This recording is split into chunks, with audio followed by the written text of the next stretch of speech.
أنس بن مالك رضي الله تعالى عنه قال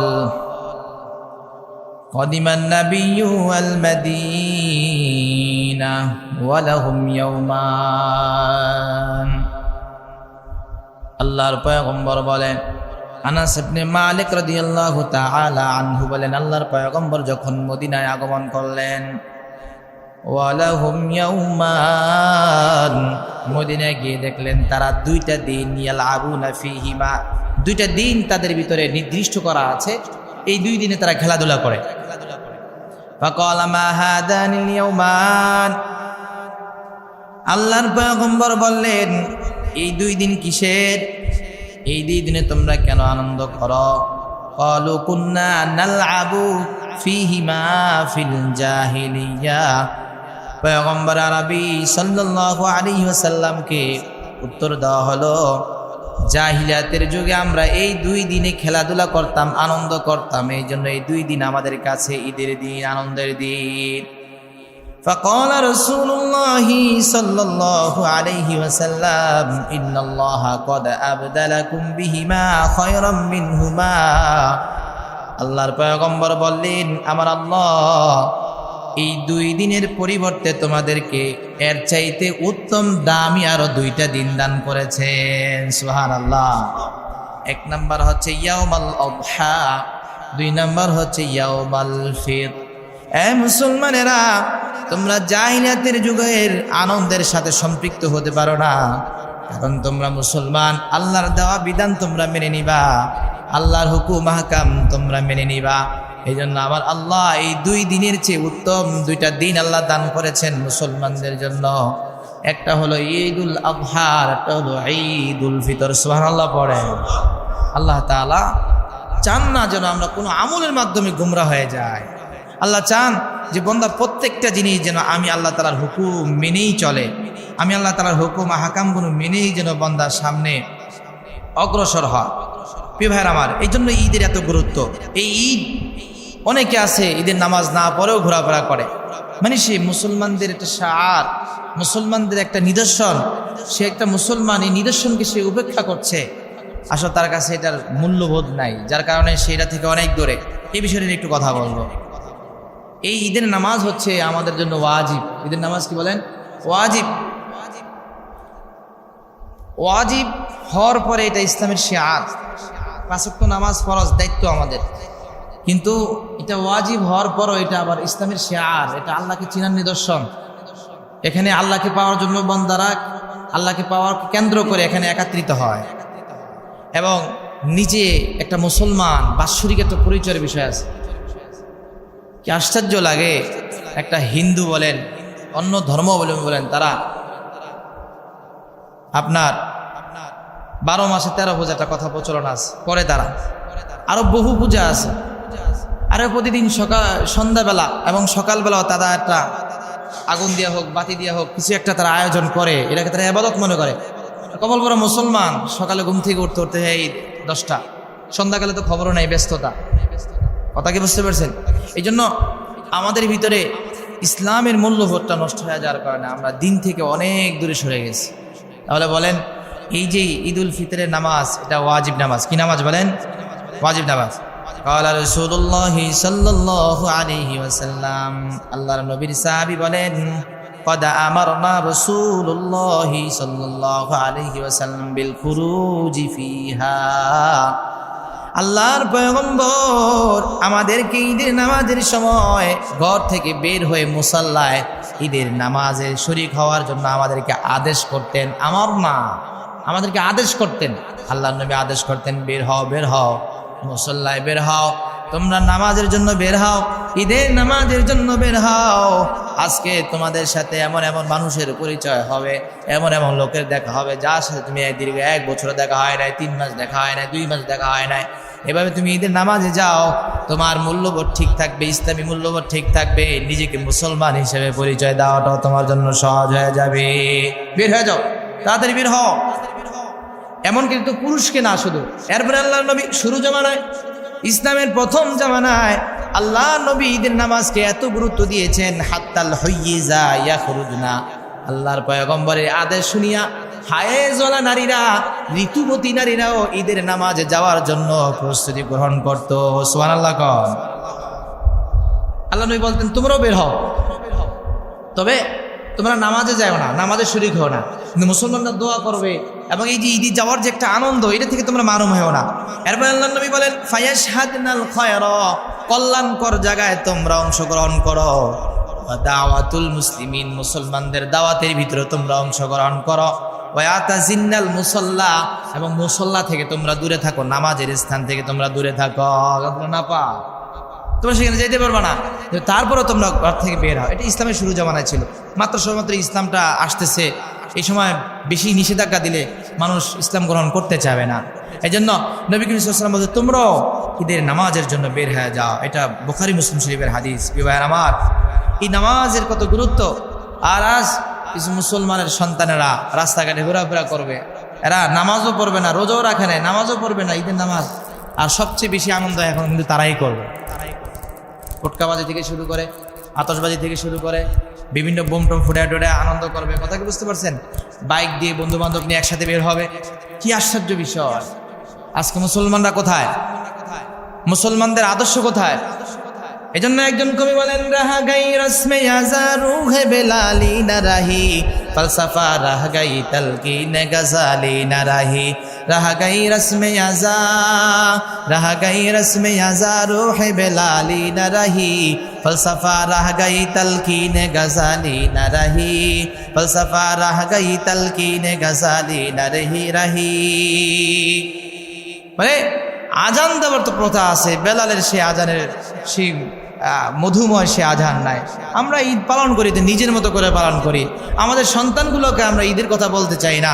মানে এটা রসুম হয়ে গেছে আমাদের কাছে এই জিনিসটা, যে এটা একটা সাধারণ বিষয়, করা যায় নাও করা যায়। আমি নিজেই দলিল শিখাচ্ছি সন্তানকে, নিজে সেভাবে সন্তানের সামনে উপস্থাপন হচ্ছি। আর যদি সন্তানকে বোঝাইতাম মুসলমান হিসাবে তোমাকে ঈদের নামাজে শরীক হতে হবে, তা অবশ্যই আমার সন্তান আসতো। এই জন্য কবি বলেন তু কুজাও সুন্নতে আহমদ কুজা, তু কুজাও সুন্নতে আহমদ কুজা, বা মুহাম্মদ কাইবুয়াত নিসবত তোরা। তুমি কোথায় আর তোমার মোহাম্মদ রাসূলুল্লাহ আদর্শ কোথায়? মোহাম্মদ রাসূল তোমাকে শিখাইলো কি আর তুমি শিখলা কি? মোহাম্মদ রাসূল তোমার কাছে কি আদর্শ রাখলো আর তুমি করলা কি? কি করলা? এই জন্য মাইকের আওয়াজ যত দূর পর্যন্ত যায়, কেউ আমরা ঈদের নামাজ থেকে দূরে থাকবো না। আল্লাহ কবুল করেন, বলেন আমিন। এই ঈদের নামাজ আল্লাহ পাক রব্বুল আলামিন আমাদের জন্য ওয়াজিব করে দিয়েছেন। এটার গুরুত্ব আমাদের বুঝতে হবে, তদনুযায়ী আমাদের আমল করতে হবে। আল্লাহ আমাদের তৌফিক দান করেন, বলেন আমিন। এই ঈদ উল ফিতরের 10টি সুন্নত রয়েছে। এই সুন্নতগুলো আমাদের পালন করতে হবে। তার মধ্যে 1 নাম্বার হচ্ছে ঈদের নামাজের আগে এবং ঈদের নামাজের পরে কোনো কি নাই, বলে সুন্নত নাই মুসাল্লায়, ঈদগাহে আইসা। কারণ এটা করতে গেলে ঈদের যে একটা নামাজ, এই নামাজের গুরুত্ব কমে যাবে। দেখেন ইসলাম এই নামাজটায় কত গুরুত্ব দিয়েছেন, এই নামাজের প্রতি কত মানুষকে আগ্রহ করে তুলে। আজকে কোনো নামাজ নাই, আজকে ঈদগাহে আইসা কোনো নামাজ নাই, নামাজ একটাই 2 রাকাত ঈদের নামাজ। কত গুরুত্ব দিয়েছেন। عن عبد الله بن عمر رضي الله تعالى عنه قال قال رسول الله صلى الله عليه وسلم في يوم عيد فطر ركعتين لم يصلي قبلها ولا بعدها। আল্লাহর নবী ঈদুল ফিতরের দিন ঈদের ফিতরের নামাজের আগেও কোনো নামাজ পড়তেন না, পরেও কোনো নামাজ পড়তেন না, কারণ এর দ্বারা ঈদের নামাজের গুরুত্ব কমে যাবে। আল্লাহর পয়গম্বর সব উম্মতরে বললেন তোমরা ঈদের নামাজে শরীক হও, ঈদের নামাজে তোমরা অংশগ্রহণ করো, কারণ এর দ্বারা তোমার আল্লাহ তাআলার যে নিদর্শনগুলো ভেসে আসবে এবং তুমি একজন মুসলমান, এটা তোমাকে বছরে একবার হলো তোমার অন্তরের ভিতরে একটা জিনিস তোমার ভিতরে জাগ্রত হবে যে আমি মুসলমান, আমাকে মসজিদের বারান্দা যেতে হবে, আমাকে মসজিদের বারান্দা যেতে হবে। এই জন্য আল্লাহ বলেছেন আগে পরে কোনো নামাজ নাই, নামাজ একটাই 2 রাকাত। তাহলে আমরা চেষ্টা করবো এই সুন্নতটা মানার জন্য, আগে পরে কোনো নামাজ আমরা পড়বো না। এটা নবী করিম সাল্লাল্লাহু আলাইহি ওয়াসাল্লামের সুন্নত। 2 রাকাত আমরা এই ওয়াজিব নামাজটা আমরা পড়বো। 2 নম্বর হচ্ছে সাদকাতুল ফিতর প্রদান করা। আমরা সদকায়ে ফিতর দেব। এটা নবী করিম সাল্লাল্লাহু আলাইহি ওয়াসাল্লামের সুন্নত ছিল দিয়ে দেওয়া, পালন করা ওয়াজিব, কিন্তু এটাকে আমাদের আদায় করতে হবে নবী করিম সাল্লাল্লাহু আলাইহি ওয়াসাল্লামের একটা মুতাওয়াতির ধারাবাহিকভাবে নবী করিম সাল্লাল্লাহু আলাইহি ওয়াসাল্লামের একটা সুন্নত, যার কারণে এটা ওয়াজিব। এজন্য আমরা সদকায়ে ফিতর দেব।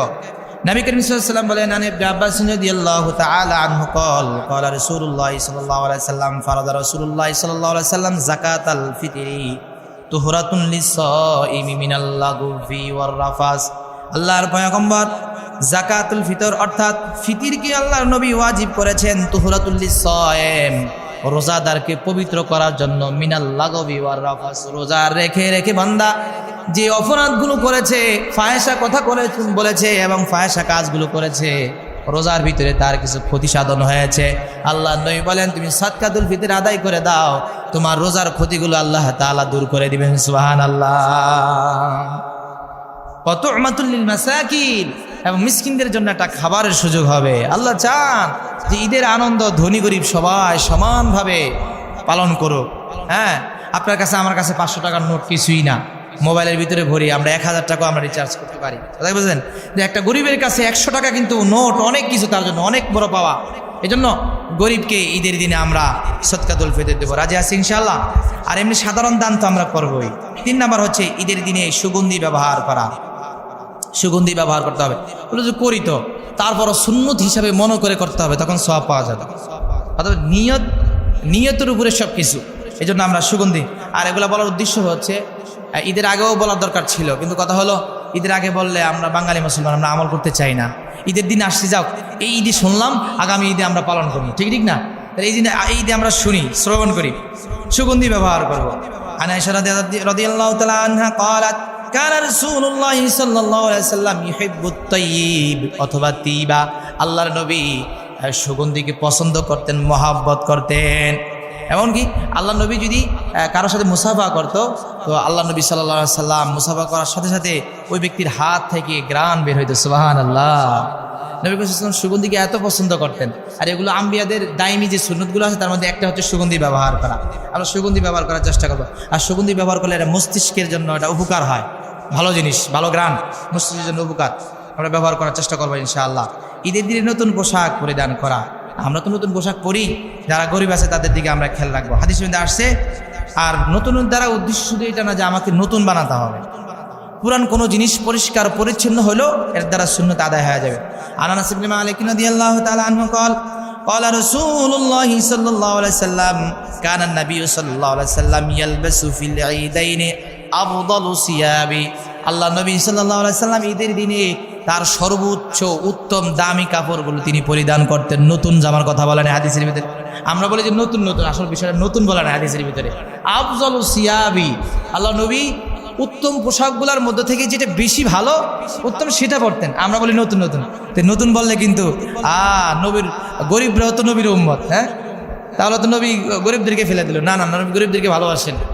আফজালু সিয়াবি, কাপড়ের ভিতরে যেটা বেশি উত্তম সেটা আল্লাহ নবী সাল্লাল্লাহু আলাইহি ওয়াসাল্লাম পরতেন। তাহলে বোঝা গেল কি, নতুন না, পরিষ্কার পরিচ্ছন্ন এবং ভালো উত্তম আমার কাছে 10টা কাপড়ের ভিতরে আমার কাছে যে সেটটা উত্তম সেটা আমি দিন।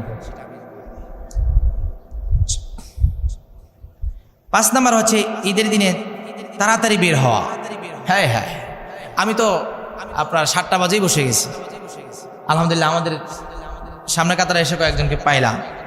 কিন্তু দেখবেন 2-1জন আইসা আমাকে খুতবার ভিতরে পাচ্ছে, 2-1জন আইসা আমাকে 1 রাকাত শেষ, 2-1জন আইসা আপনার এই 2 রাকাতই শেষে যে আতে তুই বসছে, এবার মাসালা নিয়ে আসবে, হুজুর আসতে পারিনি তো এখন কি করবো, ঈদের নামাজের তো এই অবস্থা হয়ে গেছে। আসরা নাই বলেন, আমার দুর্ভাগ্যের বিষয় বলেন এটা, আমাদের এর চেয়ে দুর্ভাগ্য কিছু হতে পারে না। আজকে আমাদের অনুষ্ঠান, আজকে আমাদের আনন্দ, আজকে আমাদের আনন্দের বিষয় ঈদ, সেই ঈদে আমরা আসবো, এখনো 8টায় নামাজ, কিন্তু এখন 7:30 বেজে গেছে আর আধা ঘন্টা আছে, এখনো মসজিদের নিচতলা ভরে না। এই হলো আমাদের মুসলমানদের অবস্থা। আল্লাহ আমাদের হেদায়েত দান করেন, বলেন আমিন। আমি জানি আমার বলা কোনো পরিবর্তন হবে না, তারপরও বললাম আর কি। আল্লাহ আমাদেরকে বুঝার মানার তৌফিক দান করেন, বলেন আমিন।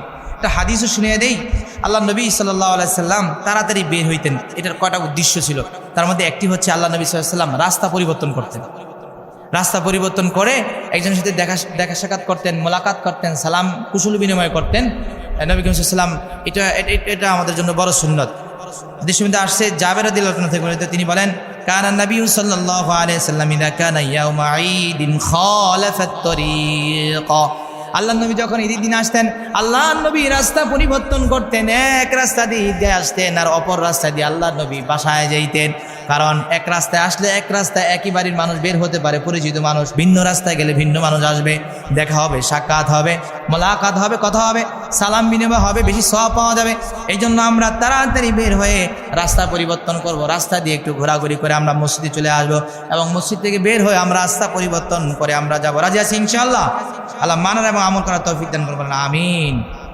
6 নম্বর হচ্ছে খালি পেটে ঈদগাহে যাওয়া, খালি পেটে যাওয়া।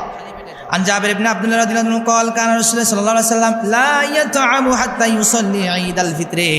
আল্লাহর নবী সাল্লাল্লাহু আলাইহি সাল্লাম ঈদুল ফিতরের নামাজ আদায় করার আগ পর্যন্ত আল্লাহর নবী কিছুই গ্রহণ করতেন না, কিছুই খেতেন না। ঈদের দিন 7 নম্বর ঈদের দিন তাকবীর বলা। এরকম আমরা কোরআনের যে আয়াত তেলাওয়াত করলাম, এই তাকবীরটা হচ্ছে একটা মুখ্য ইবাদত। আল্লাহ তাআলা বলেন ইউরিদুল্লাহু বিকুমুল ইউসরা ওয়া লা ইউরিদু বিকুমুল উসরা ওয়ালিতুকমিলুল ইদ্দাতা ওয়ালিতুকাব্বিরুল্লাহা আলা মা হাদাকুম লাআল্লাকুম তাশকুরুন। আল্লাহ রাব্বুল আলামিন বলেন, বান্দা এই যে 30টা দিন তুমি রোজা রেখেছো, এগুলোর মাধ্যমে আমি আল্লাহ তাআলা তোমার উপরে কোনো কষ্ট চাপিয়ে দিইনি, সহজ করতে চেয়েছি। সহজ করার অনেক ব্যাখ্যা আছে। অসুস্থ হইলে এক মাসালা, কথা কি বুঝতে পারেন, না রাখতে পারলে এক মাসালা, এটা সহজ করছেন। এরপর আল্লাহ বলেন ওয়ালিতুকাব্বিরুল্লাহ, এবং তুমি যেন আমি আল্লাহ পাক রব্বুল আলামিনের বরাত্ত, আমি আল্লাহ তাআলার মহত্ব এবং আমি আল্লাহ তাআলার বরাত্ত তুমি ঘোষণা করতে পারো। অর্থাৎ কেন আলা মা হাদাকুম, আল্লাহ যে আমাদের হেদায়েত দিয়েছেন, অর্থাৎ এই যে রোজা রাখতে পেরেছি আমরা, এটা কিন্তু আল্লাহর পক্ষ থেকে আমাদের জন্য একটা বড় হেদায়েত। যারা আমরা রাখতে পেরেছি, এটা আল্লাহ তাআলা আমাদেরকে হেদায়েত করেছেন। আল্লাহ হেদায়েত ছাড়া, আল্লাহ তাআলা তৌফিক ছাড়া কিন্তু কেউ সম্ভব নয় এই রোজা রাখা। তাহলে এই যে আল্লাহ তাআলা আমাদেরকে একটা সিয়াম সাধনার তৌফিক আল্লাহ তাআলা আমাদের দিয়েছেন, এই জন্য আল্লাহ বলেন ওয়ালিতুকাব্বিরুল্লাহা আলা মা হাদাকুম। বান্দারে আমি আল্লাহ যে তোমাদের হেদায়েত দিয়েছি, আমি আল্লাহ তাআলা যে রোজা রাখার তৌফিক তোমাদের দান করেছি, এই জন্য তোমরা ঈদের দিনে বেশি বেশি করে তাকবীর দাও, বলেন আল্লাহু আকবার, আল্লাহু আকবার, লা ইলাহা ইল্লাল্লাহু, আল্লাহু আকবার, আল্লাহু আকবার, ওয়ালিল্লাহিল হামদ। এই তাকবীর আমরা দিতে হবে। আর এর মাধ্যমে আল্লাহ তাআলার বরাত্ত, আল্লাহ তাআলার মাহাত্ম্য ফুটে ওঠে। এই জন্য আল্লাহ তাআলার বরাত্ত স্বীকার করব, কারণ আল্লাহ তাআলার চেয়ে বড় আর কেউ নাই। আল্লাহ এটা পছন্দ করেন আল্লাহ তাআলা। যেমন তুই স্বীকার কর যে আমি আল্লাহ তাআলা ছাড়া তোর কেউ নাই, আমি আল্লাহর মতন বড় কেউ নাই। এই জন্য এই তাকবীর বলো আমাদের জন্য সুন্নাত। 8 নম্বরে ঈদের দিন ভালো ঈদের দিনে ভালো পথে চলা। ভালো পথে চলা মানে হচ্ছে আপনার ঈদের দিনে আপনার নিজেকে কোনো খারাপের সাথে জড়িত না করা। অন্তত ঈদের দিনও একজন অপরিচিত মানুষ, যার সাথে আমি এতদিন যে কোনো কারণে কথা বলিনি, যে কোনো কারণে আমি তার সাথে একটু দূরে আছি, তার ব্যাপারে তুমি ভালো রাস্তা অবলম্বন করো না। আমরা মুসলমানরা এত রাগী, জীবন শেষে মল্ল তুল্য কথা কব না, হ্যাঁ মরে গেলেও কথা কব না, মল্ল তো আমরা কথা কব না, আমরা জানি মল্ল তুল্য কথা কব না, আসলে না আমাদের সমাজে। না না না, এই জিদগুলো দিল থেকে বের করতে হবে। সমাজে চলতে গিয়ে কারো কথায়, কারো আচরণে কষ্ট পেতে পারে। আমি ইমাম সাহেব, আমার কথায় যে সবাই খুশি, বিষয়টা এমন না। কষ্ট পেতে পারেন, আপনার কাছে মাপ চাই, মাফ করে দিবেন। মাফ করবেন তো ইনশাআল্লাহ? আমিও আপনাদেরকে মাফ করে দিলাম, আপনার জন্য আল্লাহর কাছে মাফ ফেরাতে দোয়া করবো ইনশাআল্লাহ। মনের ভিতরে যদি বগজ, হিংসা থাকে, তার দোয়া কিন্তু আল্লাহ তাআলা কবুল করে না।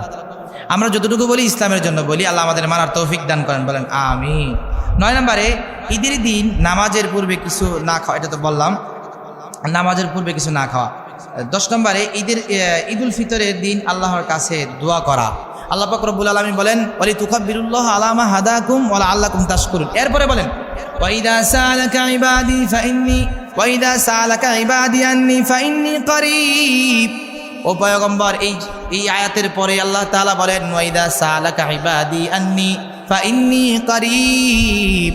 আমার কোনো বান্দা যদি প্রশ্ন করে নবী গো আল্লাহ কই, আল্লাহ কোথায়, আল্লাহকে কোথায় পাবো, আল্লাহ পরিচয় দেন, আল্লাহ তাআলা কোথায় পাবো, আল্লাহকে ডাকলে কোথায় পাবো, আল্লাহকে কিভাবে পাবো, তখন আল্লাহ তাআলা নিজে জানিয়ে দিলেন ওয়াইদা সালাকা ইবাদি আন্নি ফাইন্নী করিব উজিবু দাওয়াতাদ দাঈ ইযা দাআন। ফালইস্তাজিবু লি ওয়ালিউমিনু বি লাআল্লাহুম ইয়ারশুদুন। আল্লাহ রাব্বুল আলামিন বলেন, উজিবু দাওয়াতাদ দাঈ ইযা দাআন। নবী আপনি বলে দেন, আমি বন্দার কাছেই আছি। ফাইন্নী কারীব, আমি বন্দার নিকটেই আছি। উজিবু দাওয়াতাদ দাঈ ইযা দাআন, যখন সে আমাকে ডাকবে আমি বন্দাকে সাথে সাথে বন্দার ডাকে সাড়া দিব। সুবহানাল্লাহ পড়েন। বিভিন্ন সময় কাফের মুশরিকরা নবী করিম সাল্লাল্লাহু আলাইহি সাল্লামকে বিভিন্ন বিষয় এভাবে প্রশ্ন করেছেন। প্রশ্নের উত্তরটা ছিল ভিন্ন। এই একটাও প্রশ্ন যে আল্লাহ কোথায়, এই একটা প্রশ্ন, আল্লাহ কোথায় একটা প্রশ্ন, এবং বিভিন্ন প্রশ্ন করেছিলেন। তবে আল্লাহ তাআলা অন্য অন্য প্রশ্নের উত্তরটা দিলেন একভাবে, আর আল্লাহ কোথায় এই প্রশ্নের উত্তরটা দিলেন ভিন্নভাবে। একটু দেখেন, আল্লাহ পাক রব্বুল আলামিনের পয়গম্বরকে কাফের মুশরিকরা প্রশ্ন করলো যে ওয়াসালুনাকা আনিল আহিল্লা, ওগো মুহাম্মদ আপনি বলেন আহিল্লা নতুন চাঁদ কাকে বলা হয়, নতুন চাঁদ দিয়ে কি উদ্দেশ্য, আল্লাহ তাআলা কেন নতুন চাঁদ বানাইলেন। আল্লাহ তাআলা নবীকে বলেন কুল হিয়া মাওয়াকিতু লিন্নাস, ও পয়গম্বর আপনি জানিয়ে দেন এই নতুন চাঁদ হলো মানুষের সময়ের জন্য, সময় নির্ধারণের জন্য আমি আল্লাহ পাক রব্বুল আলামিন নতুন চাঁদকে সৃষ্টি করেছি। সুবহানাল্লাহ পড়েন। চাঁদ চন্দ্র সূর্য না থাকলে আমরা সময় নির্ধারণ করতে কখনো পারতাম? বলে হুজুর ঘড়ি তো আছে। আরে বাইরে ঘড়ি আবিষ্কার আর কিভাবে? ঘড়ির আগে মানুষ চন্দ্র সূর্য দিয়ে মনে করেন দিন তারিখ ঠিক করতো, সূর্যের দিকে তাকায় বলতে পারতো যে এখন 11টা, কিন্তু 11টা বললে 11টাই হইতো। তাদের ধারণা এত ভালো ছিল, তাদের চিন্তা চেতনা এত ভালো ছিল। আমাদের তার মেধা নষ্ট হয়ে গেছে বিভিন্ন কারণে, আমাদের মেধা নষ্ট। আগের মুরব্বীরা আপনার ঘড়ি ছাড়াই বলতো এখন তো 10টা বাজে। কি বলেন?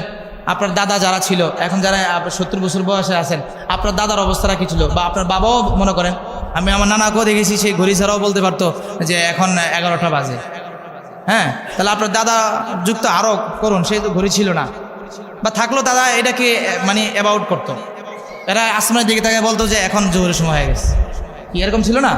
এটা আল্লাহ পাক রব্বুল আলামিন দিয়েছেন নির্ধারণ করার জন্য এই চন্দ্র সূর্য, এবং বন্দাকে তদনুযায়ী মেধাও দিয়েছেন। আল্লাহ কবুল করেন, বলেন আমিন। এরপরে প্রশ্ন করেছিলেন ওয়ায়াসআলুনাকা আনিল আনফাল, ও নবী আপনার কাছে প্রশ্ন করা হবে গনিমতের মাল কি জিনিস। কুল হিয়া, কুল, ও নবী আপনি বলে দেন লিল্লাহি ওয়া রাসূলিহি, গনিমতের মাল হচ্ছে এবং আল্লাহ এবং তার রাসূলের জন্য। বলেন সুবহানাল্লাহ। নবী আপনি বলে দেন, ধরনটা কি? প্রশ্নের উত্তরগুলো নবীর মাধ্যমে, নবী আপনি বলে দেন, নবী আপনি বলে দেন, নবী আপনি বলে দেন। এভাবে আরো বহু প্রশ্ন আছে, নবী আপনি বলে দেন। আর যখনই প্রশ্ন করা হলো ওয়াইদা সালাকা ইবাদি ফাইন্নী কারীব, ও পয়গম্বর যখন আপনার কাছে প্রশ্ন করা হবে আমাদের আল্লাহ কই, আমাদের রব কই, আমাদের প্রভু কই, নবী আপনি বলে দেন এটা আল্লাহ তাআলা বলে নেয়, কারণ এটা বললে একটু দেরি হয়ে যাবে। আল্লাহ তাআলা বলেন ফাইন্নী কারীব, ও পয়গম্বর আমার বান্দা যখন ডাকবে আমি বান্দার তখন কাছেই থাকবো, ডাকের সাথে সাথে সাড়া দিব। বলেন সুবহানাল্লাহ। মানে ডাকতে দেরি আর বান্দার ডাকে আমি সাড়া দিতে দেরি করব না। হ্যাঁ, এই জন্য একটা ঘটনা উল্লেখ করা হয় যে একজন খুব বহুল প্রচলিত আমাদের কাছে এই ঘটনাটা, একজন মূর্তি পূজক সনম মানে একটা মূর্তি হাজার হাজার বছর করে ডাকে, কোনো সনম কোনো জবাব দেয় না। কারণ জবাব কি দিবে? সনমের ভিতরে তো কোনো রূহ নাই, কোনো প্রাণ নাই। তারা মানুষরা নিজেরা বানায়, নিজেরা পূজা করে এটাকে প্রভু বানিয়ে দিছে। একদিন হঠাৎ করে জবান থেকে বের হয়ে গেল সমাদ। সমাদ তো আমার আল্লাহর নাম, সমাদ মানে হলো বেনিয়াস, আল্লাহ ও মুখাফেক্ষি। যখন এই গুণমাচক নামটা বন্দার জবান থেকে বের হয়ে গেল, আল্লাহ বলেন লাব্বাইকা ওয়া সাদাইকা ইয়া আবদি, বান্দারে আমি আল্লাহরে কেন ডাকছো? আমি আল্লাহ তোমার কাছে রহমত নিয়ে হাজির হয়ে গেলাম। জোরে বলেন আল্লাহু আকবার। কালিমা পড়ে লোক মুসলমান হয়ে গেল। প্রিয় ভাইরা আমার, এই জন্য আল্লাহকে ডাকলে আল্লাহ পাক রব্বুল আলামিন সাথে সাথে সাড়া দেয়। তাহলে আজকের এই ঈদের দিনে আমাদেরকে আল্লাহ পাক রব্বুল আলামিনের কাছে রোনাজারি করতে হবে, কান্না করতে হবে, আল্লাহ তাআলার কাছে চেতে হবে। প্রিয় ভাইরা আমার, সাহাবায়ে কেরামের ইতিহাসটাও ছিল কান্নার ইতিহাস। সাহাবায়ে কেরাম হযরতে ওমর রাদিয়াল্লাহু তাআলা আনহুকে বেলাল রাদিয়াল্লাহু তাআলা প্রশ্ন করে, বেলাল রাদিয়াল্লাহু ওমরকে প্রশ্ন করলেন, ওমর আজকে ঈদের দিনে আপনার চোখে পানি, আপনি কেন কান্না করেন? আজকে তো আমাদের আনন্দের দিন। হযরতে ওমর রাদিয়াল্লাহু তাআলা আনহু বলেন, না বেলাল না, আজকে তো ওই ব্যক্তিরা আনন্দ করবে যারা রোজা রেখেছে, নামাজ পড়েছে, এবং যারা তারাবির নামাজগুলো পড়েছে, কিয়ামুল লাইলগুলো করেছে, যারা নিশ্চিত বলে জানতে পারবে আমার এই আমলগুলো কবুল হয়েছে, তারা আজকে হাসবে, আনন্দ করবে। আমি ও মুহূর্তে খবর জানি না আমার ইবাদতগুলো কবুল হলো কিনা, এই জন্য আমি কান্না করি। জোরে বলেন আল্লাহু আকবার। সাহাবায়ে কেরাম আমাদের আদর্শ, সাহাবায়ে কেরাম ইতিহাস রচনা করে গেছেন আদর্শের। প্রিয় ভাইয়ের আমার, এই জন্য সাহাবায়ে কেরামদেরকে আমাদের ফলো করতে হবে। সাহাবায়ে কেরামদের যেভাবে আনন্দ করেছেন, ঈদ উদযাপন করেছেন, আমাদেরকে সেভাবে করতে হবে। আজকে আমাদের আনন্দের বিষয় হচ্ছে যে রব আমাদেরকে আজকে মাফ করবেন। বলেন রব আমাদের কি করবেন? রব আমাদেরকে মাফ করবেন, এটাই আমাদের আনন্দ। আল্লাহ আমাদেরকে মাফ করা এর চেয়ে বড় আনন্দ আর আমাদের কিছুই হতে পারে না। এই জন্য আজ আল্লাহ আমাদের মাফ করবেন, আজ আল্লাহ আমাদের ক্ষমা করবেন, এটাই আমাদের জন্য সবচেয়ে বড় আনন্দ। আল্লাহ কোনো বান্দাকে মাফ করলে বান্দা কি পরিমাণ খুশি হন, আর বান্দার ক্ষমাটা কি পরিমাণ প্রয়োজন। আল্লাহ তাআলার পক্ষ থেকে একটা ঘটনা উল্লেখ করা হয় হাদিসের ভিতরে। বনি ইসরাইলের একজন ব্যক্তির ব্যাপারে আল্লাহ পাক রব্বুল আলামিন, এগুলো হচ্ছে ইসরায়েলি রেওয়ায়াত। ইসরায়েলি রেওয়ায়াতগুলো হচ্ছে যদি কোরআন সুন্নাহর বিরুদ্ধে হয় তাহলে মানা যাবে না, আর যদি কোরআন সুন্নাহর মতো হয় তাহলে মানতে কোনো সমস্যা নাই, এগুলাকে অস্বীকারও করা যাবে না। এগুলোর ব্যাপারে চুপ থাকা ভালো, কারণ যদি সত্যকে আমি অস্বীকার করি, আবার মিথ্যাকে যদি আমি ভালো বলি, তাহলে এই ব্যাপারে চুপ থাকা ভালো। তবে যেগুলো শরীয়তের সাথে মিলে এগুলাকে আমরা গ্রহণ করতে পারি। এমন একটি ঘটনা, হযরত মূসা আলাইহিস সালাতু ওয়াস সালামকে আল্লাহ পাক রব্বুল আলামিন বলেন ফাআওহাল্লাহু ইলা মূসা, আল্লাহ তাআলা মূসা নবীর কাছে ওহী করলেন, মূসা এই নাফরমানকে আমি ক্ষমা করব না, মাফ করব না, কারণ তার গুনাহ এই পরিমাণ হয়ে গেছে যে সে আর ক্ষমার যোগ্য না। অথবা তাকে জানায় দাও যদি সে আবার এই গুনার পুনরাবৃত্তি করে আমি আর তাকে ক্ষমা করব না। তো আল্লাহর বান্দা মূসা নবী তাড়াতাড়ি আল্লাহর বান্দার কাছে উপস্থিত হয়ে বললেন, তোমার ব্যাপারে আল্লাহ পাক রব্বুল আলামিন এমনটি বলেছেন, তুমি যদি এই গুনাহ আবার করো, তুমি কি গুনাহ করো সেটা তোমার রব জানে আর তুমি জানো, এই গুনাহ যদি তুমি আবার করো তাহলে রব তোমাকে আর মাফ করবে না। তো আল্লাহর বান্দা কাঁদতে ছিল, আল্লাহ আমাকে আর মাফ করবে না, আল্লাহ এই কাজ আমি আর করবো না, তুমি আমাকে এটা থেকে বিরত রাখো। কিন্তু সে যখন নবীর কাছ থেকে আলাদা হয়ে গেল, তার দুষ্ট বন্ধু বান্ধবের কাছে যখন সে উপস্থিত হলো, বন্ধু বান্ধবরা আবার তাকে পরামর্শ দিয়ে সেই গুনাহ করায় দিল। প্রিয় ভাইরা আমার, একটা কথা আসছে বলি, আজকে সমাজ নষ্ট হয় বা আমাদের যে সন্তানগুলো নষ্ট হয় তার দুষ্ট বন্ধুর কারণে। কথা বলেন ঠিক কি না? যেন আপনার সন্তান কার সাথে চলে, কোথায় যায়, কিভাবে চলাফেরা করে, এগুলো লক্ষ্য রাখবেন। কারণ আপনার সন্তান কিন্তু সিগারেট বিড়ি খাওয়া, মদ গাঁজা খাওয়া শিখে নেয় আপনার কাছ থেকে। কখনো বাবা মা এগুলো শিখায় না সন্তানকে। আপনার সন্তান যখন রাস্তায় বের হয়েছে, বখাটে বন্ধু বান্ধবের সাথে যখন সংমিশ্রণে যখন সে একত্রিত হয়েছে, তখন কিন্তু আপনার সন্তানটা এই মাদকের সাথে জড়িত হয়ে গেছে। কি কথা এরকমই তো নাকি? এই জন্য খারাপ বন্ধু থেকে নিজেকে দূরে রাখতে হবে। আর এর অন্যতম একটি কারণ হচ্ছে মানুষ যখন আল্লাহর কোরআনকে ভুলে যায়, তখন একটা শয়তান তার গাড়ে চাপায়া দেয়। শয়তান যদি কারো গাড়া চাপা বসে, বলেন এই গাড়ে এখানে বসে বসে যদি শয়তান পরামর্শ দেয়, এটা কি আর জান্নাতের পথের পরামর্শ দিবে? তো জাহান্নামের পথের পরামর্শ দিবে, জাহান্নামের পথের পরামর্শ দিবে। আল্লাহ তাআলা বলেন, যে বান্দা বান্দিরা আমি আল্লাহ পাক রব্বুল আলামিনের কোরআন থেকে দূরে সরে যায়, আমি আল্লাহ পাক রব্বুল আলামিনের কালাম থেকে দূরে সরে যায়, নুকাইজ লাহু শাইতানা, একটা শয়তান আমি আল্লাহ পাক রব্বুল আলামিন তার ঘাড়ের ভিতরে চাপায়া দেই। তো শয়তান তো দুই ধরনের হয়, মিনাল জিন্নাতি ওয়ান নাস, জিন শয়তান, মানুষ শয়তান। ওই যে আপনার সন্তানটাকে মাদক শিখাইলো, এটা জিন শয়তান না, এটা মানুষ শয়তান। এই মানুষ শয়তানে আপনার সন্তানটাকে মাদক শিখাইছে। নুকাইল্লাহু শাইতানা ফাহুয়া লাহু করিন, আল্লাহর কথা, আল্লাহ বলেন ফাহুয়া লাহু করিন। এই শয়তানটা তার বন্ধু হয়ে যায়, এই শয়তানটা তার বন্ধু হয়ে যায়। শয়তান তাকে পরামর্শ দিতে থাকে। শয়তান কখনো মানুষের কল্যাণের পথ দেখায় না, সবসময় অকল্যাণের পথ দেখায়। এজন্য সাবধান, নিজের সন্তানগুলাকে খারাপ বন্ধুদের থেকে কোনভাবে চলে, কিভাবে চলাফেরা করে, কাদের সাথে বন্ধুত্ব স্থাপন করে, সন্তানের প্রতি খোঁজ খবর রাখতে হবে। না হয় পরে কান্না ছাড়া কোনো উপায় থাকবে না, কোনো উপায় থাকবে না। হ্যাঁ, অনেক মুসল্লি আসে কান্না করে, হুজুর কোনো দিক পাই না সন্তানকে নিয়ে। আমি বলি একদিকে শুয়ে আর অন্যদিকে কিছু বলতে পারি না, কোনো কথাই শোনে না। আর আমরা তো এখন আধুনিক বাবা মা, আমরাও সন্তানের সামনে এমনভাবে উপস্থাপন হই যে তার সাথে ইজি হইতে হইতে হইতে হইতে হইতে হইতে সব কিছু শেয়ার করতে করতে আর কোনো বাবা মার যে একটা মর্যাদা আছে সন্তানের কাছে, এটাও থাকে না। ইসলাম আপনার এটাকে পছন্দ করে যে সন্তানের খোঁজখবর নেওয়া, সন্তান বাবাকে কিছু বলুক, এতটুকু তার সাহস তাকে দেওয়া। তাই বললে এমন কিছু দেওয়া যাবে না যেটা ইসলাম পছন্দ করে না। একবারে নির্লজ্জতার চূড়ান্ত পর্যায়ের, প্রেম করে। আমার মা বলেছে আমাকে ভালো ছেলের সাথে প্রেম করার জন্য, নাউজুবিল্লাহ বলেন। এটা আপনাদের আধুনিক যুগের মেয়েদের কথা। একজন আমাকে বললো যে হুজুর সমাজ কত অধপতনে, যে আবার মেয়েকে মা নিয়ে যাচ্ছে, তার কি এক্স বয়ফ্রেন্ড, এগুলো বুঝিও না, আল্লাহ মাফ করেন। কি বয়ফ্রেন্ড না কি কয় না কয়, আপনাকে তো হুজুর এগুলোই কথা এখানে বলতেছেন। মেয়েকে মেয়ের মা তার ওই বয়ফ্রেন্ডের বাসায় নিয়ে যাচ্ছে বেড়াতে, তো মানে কি মেয়েকে শিখাচ্ছে, মেয়েকে শিখাইতেছে যে আমার এরকম ছিল বিয়ার আগে, তুই একটা নে। কথা বলেন ঠিকই ঠিক না? আমাদের সমাজ এরকম দিন দিন খারাপ। এই ওপেন হওয়াটা, এই ফ্রি মাইন্ড, ডোন্ট মাইন্ড, এই দুইটা শব্দ সমাজে নষ্ট করছে।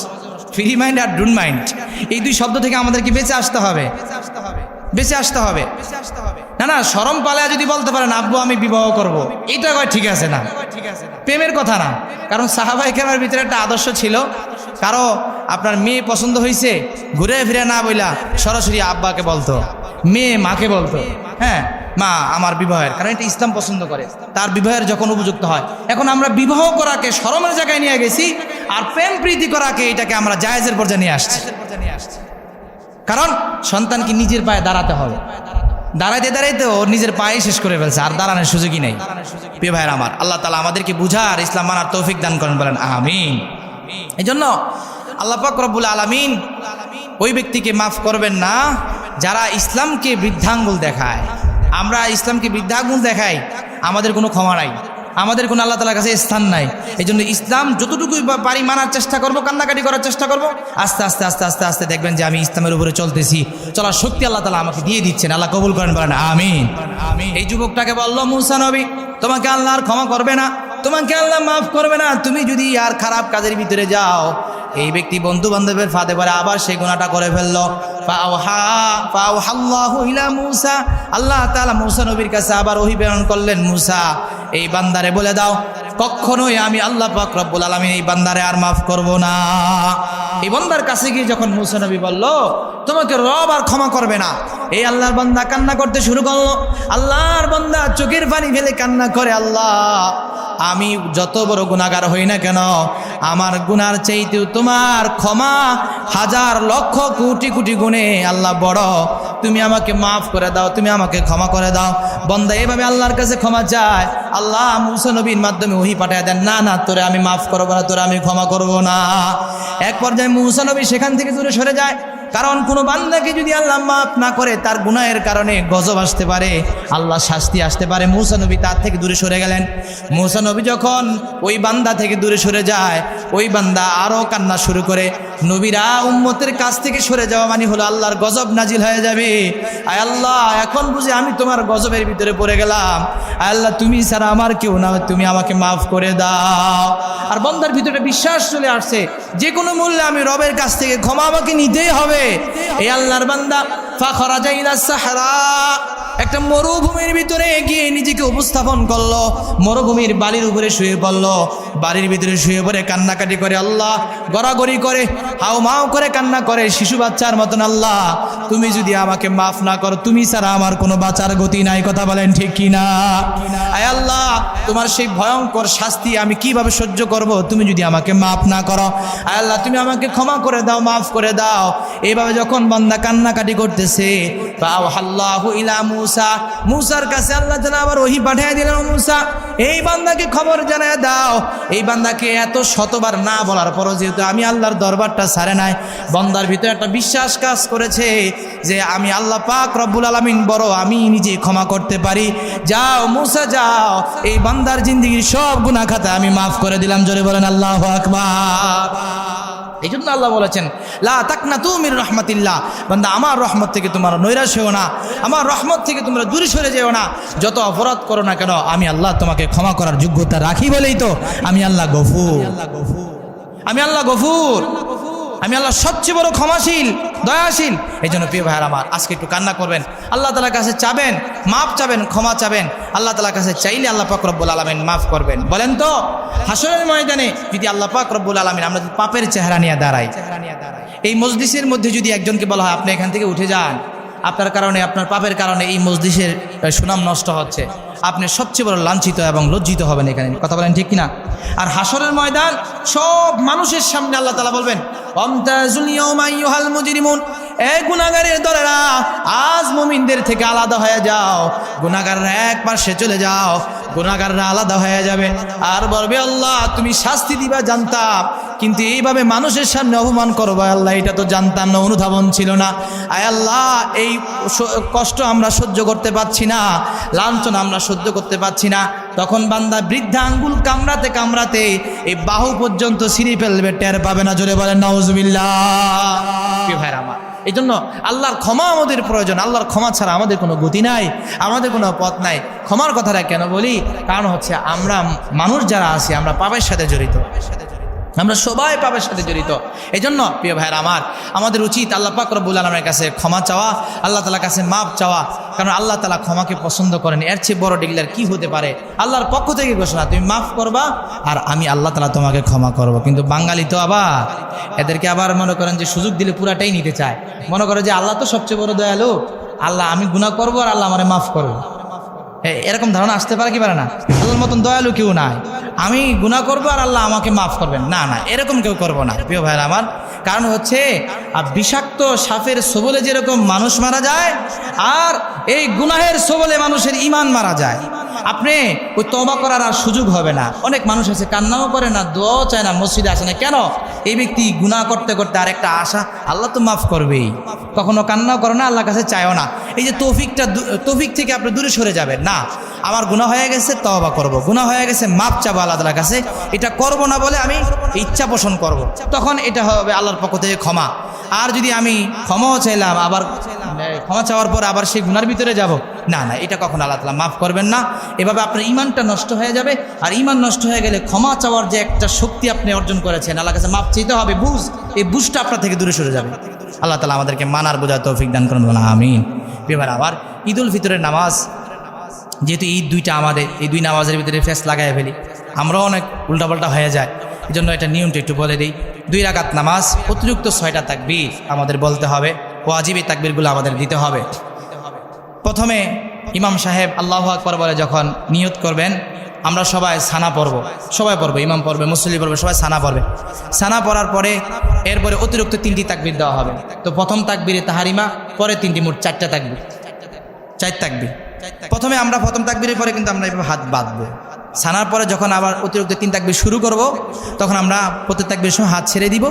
তখন অতিরিক্ত 3 তাকবীর এবং প্রথম তাকবীর দিলে 4th তাকবীর, 4th তাকবীরের সময় আমরা কি করব? হাত বাঁধবো। এরপরে আমি সূরা ফাতিহা পড়ব, সূরা মিলাবো, 1 রাকাত শেষ করব। এরপর উঠে নামাজের স্বাভাবিক নিয়মের মতন আপনার সূরা ফাতিহা পড়ব, সূরা মিলাবো। রুকুর আগে অতিরিক্ত 3টি তাকবীর এবং রুকু সহকারে 4টি তাকবীর। হ্যাঁ, প্রথম 3 তাকবীর সবসময় আমাদের হাত, রুকু যখন যাব আমরা প্রথম তাকবীরের হাত ছেড়ে দিব, এই ছেঁড়া অবস্থায় থাকবে।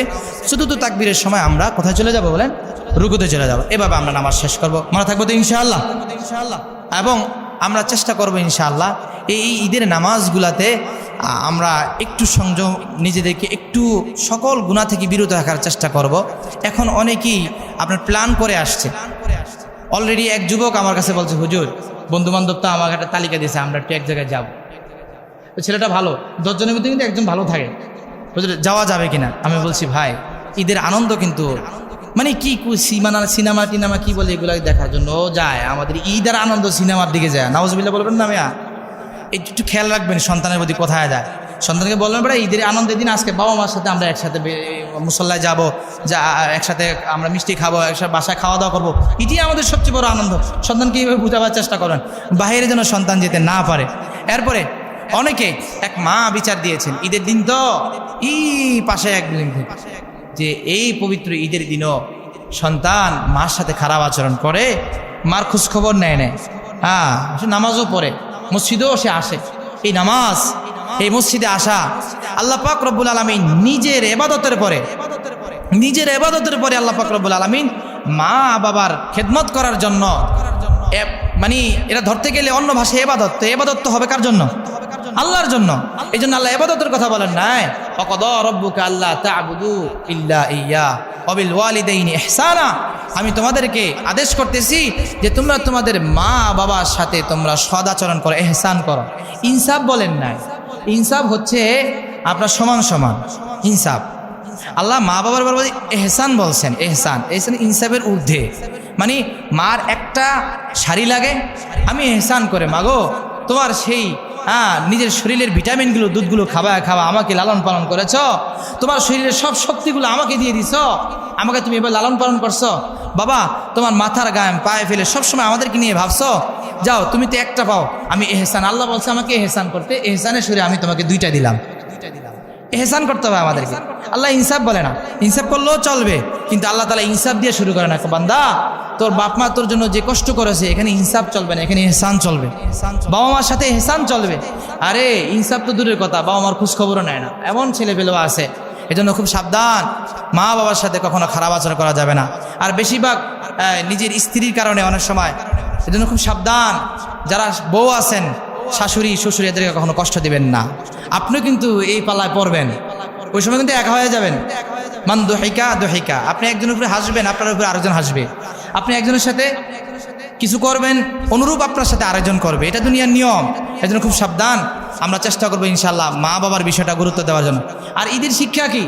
হার রোজে হো রোজে ঈদ, হার সব হো সব হে বারাত। ঈদের শিক্ষা হলো বান্দা, তুমি যেমন ঈদের দিনে মার কাছ থেকে দোয়া নিয়ে আসো, বাবার কাছ থেকে দোয়া নিয়ে আসো, সবার সাথে কুসুম বিনিময় করো, সবার সাথে সালাম কালাম দিয়ে কথা বলো, তোমার বাকিটা বছর যেন তোমার এরকম সুন্দর পবিত্র অবস্থা যায়। এটা ঈদের শিক্ষা। আর রোজে হো রোজে ঈদ, আমাদের প্রত্যেকটা দিন যেন ঈদের দিনের মতন হয়, আমাদের প্রত্যেকটা দিন যেন ঈদের দিনের মতন হয়। এটা হচ্ছে আমাদের ঈদের শিক্ষা। অর্থাৎ ঈদের দিন আমরা গুনাহ কমায় দেই, ঈদের দিন আমরা যার সাথে শত্রু আছে তার সাথে কথা বলি, ঈদের দিন আমরা বাবা মার কাছে ক্ষমা চাই, ঈদের দিন আমরা আত্মীয় স্বজনের সাথে সম্পর্ক রাখি। আমার এই সম্পর্কটা, ঈদের দিনের যে আচরণটা, আচরণ বিধিটা যেন সারা বছর যেন অটল থাকে, থাকবে না। তারপরে ঈদের দিন করে যে একটা অভ্যাস করেছি, এটার জন্য একটা কিছুটা হলেও থাকে। এই জন্য এটা হচ্ছে ঈদের শিক্ষা। এই জন্য আমরা চেষ্টা করবো ইনশাআল্লাহ সকল আত্মীয় স্বজনের খোঁজ খবর রাখার জন্য, সকল আত্মীয় স্বজনের সাথে কুসুম বিনিময় করার জন্য। হাদিসের মধ্যে আসছে, যারা আত্মীয় স্বজনের খোঁজ খবর রাখে, আল্লাহ পাক রব্বুল আলামিন তাদের হায়াতের ভিতরে বরকত দান করেন। সুতরাং আপনি যদি এখনই আপনার হায়াতের ভিতরে বরকত চান, তাহলে মা বাবার খেদমত করেন, আত্মীয় স্বজন ফুফুকে ফোন দেন, খালাকে ফোন দেন, আত্মীয় স্বজন চাচাকে ফোন দেন। জমিন নিয়ে দ্বন্দ্ব আছে, থাকগা, উনি অপরাধ করুক, আমি বুঝের মানুষ, আমি অপরাধ করবো না, আমি ফোন দিব চাচাকে, তো সে লজ্জাবোধ করবে, হ্যাঁ রে এখন জমিন মেরা খাইলাম, এত অপরাধ করলাম, এরপরও বাতিজা খোঁজ খবর নিতে আছে। হ্যাঁ, হেদায়েত তো দেওয়ার মালিককে আল্লাহ, পরিবর্তন হতে পারে, এই জন্য খোঁজ খবর নেবেন। আল্লাহ পাক রব্বুল আলামিন আমাদের সবাইকে মানার, বোঝার, আমল করার তৌফিক দান করেন। আমিন।